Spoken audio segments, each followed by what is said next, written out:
I had just finished my shift at the restaurant I worked at, and I was on my way home. For context, I am a female, and I was in my 20s at the time. It was already dark outside, and I was tired from a long day at work.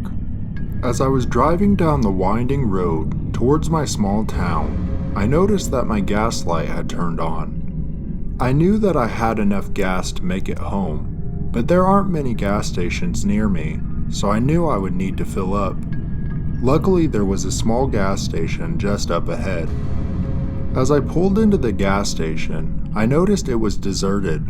I looked across the dimly lit lot to see 2 pumps and a small convenience store attached to it.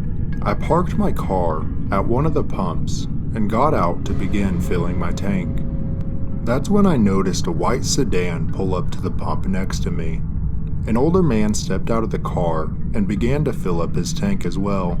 He looked grumpy and unapproachable, so I tried my best to avoid making eye contact with him. I was watching the numbers on the pump tick by when I heard a loud thud coming from the trunk of the man's car.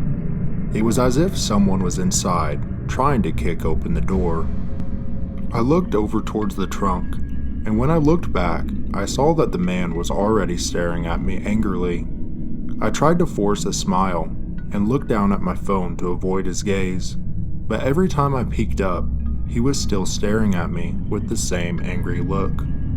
When I heard the second thud, I began to feel a lot more uneasy. I started to realize the gravity of the situation. I was alone in a dark gas station parking lot, hearing strange noises coming from the back of a strange man's trunk. I tried to control my fear as I looked back up at the man, and he gave me a small grin before shrugging his shoulders. I had no idea what this man was capable of, but I knew I needed to get out of here. I heard a third thud, and I jumped back in fear, but it was only my pump stopping, signaling that my tank was full. I went to put the pump back in its place when the man said, "Let me help you with that, darling." I told him that I was okay and didn't need any help as I set the pump back in its spot. But when I looked up, I saw he had started walking towards me anyway. I could feel my heart racing as he got closer and closer. I quickly ran to the other side of my car, jumped into the driver's seat, and locked the doors just as he reached my passenger side. I watched the man bend down to look into my window, giving me the same grin, and he waved before walking back to his car. I started my car and threw it into drive, peeling out of there. I didn't even get the chance to close my gas cap, but I didn't care. I was just happy to get out of there with my life.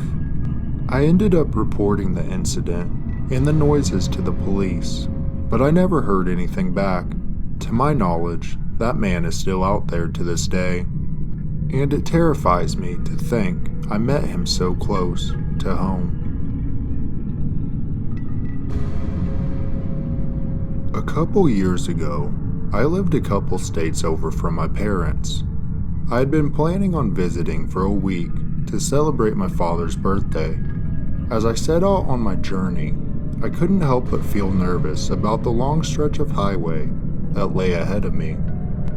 My car was a piece of junk, and I didn't have enough money to buy a new one, but it had never let me down before. I hoped it would make it through the long journey. A part of the drive includes a stretch of highway that is quite empty. You may pass a building every now and then, but for the most part, it is endless desert. As I drove down the empty desert road, I lost track of time, and I realized I hadn't seen a gas station in miles. My heart sank as I checked my fuel gauge and saw that I was almost empty. I had 2 options: turn back and hope to find a gas station, or keep going in the hopes of finding one. I decided to take the risk and keep going. A couple of minutes down the road, my car started to sputter and then shut down. I had run out of gas. I was stranded in the middle of nowhere with no gas station in sight and no cell service. I had no choice but to start walking, hoping to find some help along the way.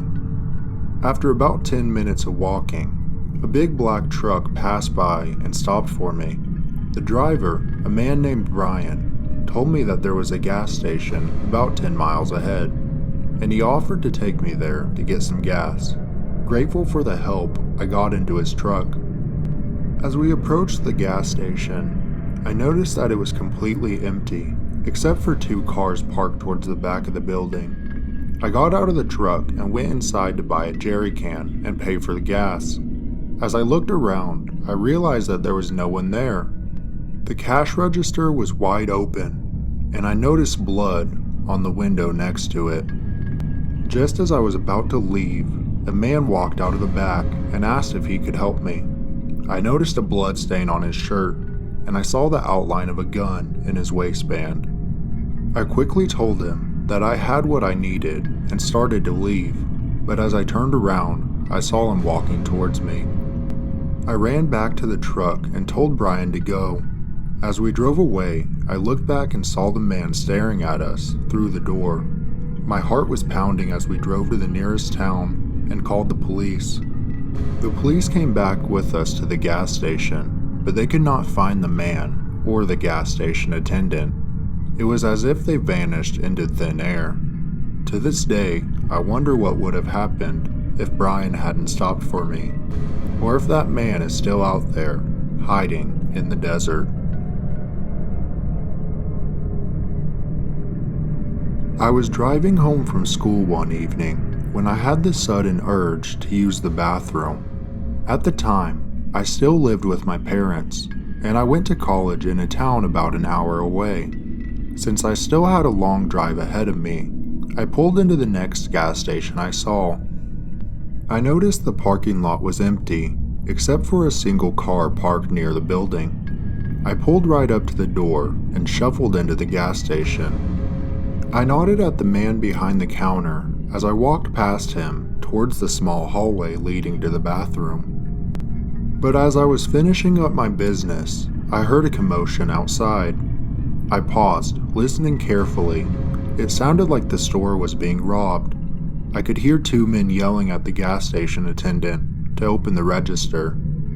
I quickly double-checked that I had locked the bathroom door and pulled out my phone to dial 911. I whispered the location of the gas station and told the dispatcher the situation, but before I could finish, I heard the footsteps of one of the men walking down the hallway. I hung up the phone and held my breath as I heard the doorknob rattle. The man began banging on the door, telling me he won't hurt me if I come out. I was terrified, and I didn't know whether to trust him or not. He finally shouted that he was going to shoot the lock on the door if I didn't come out. I didn't want to take any chances, so I unlocked the door with my hands up. A masked man greeted me and walked me back into the main area of the store at gunpoint. He took my phone and smashed it on the ground, destroying it.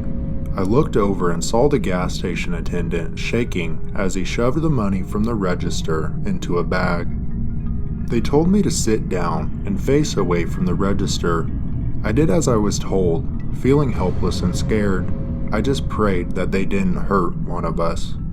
After another minute, the masked men finally left. As soon as they were gone, I heard the gas station attendant burst into tears, and I ran over to the window. I could see them driving away in a dark sedan, but I couldn't see their license plate. The police arrived soon after, and I gave them a description of the men and the car that they were driving. Although it didn't help much because we couldn't see their faces. They also reviewed the security footage from the gas station. It was a terrifying experience, but I was grateful that I made it out unharmed.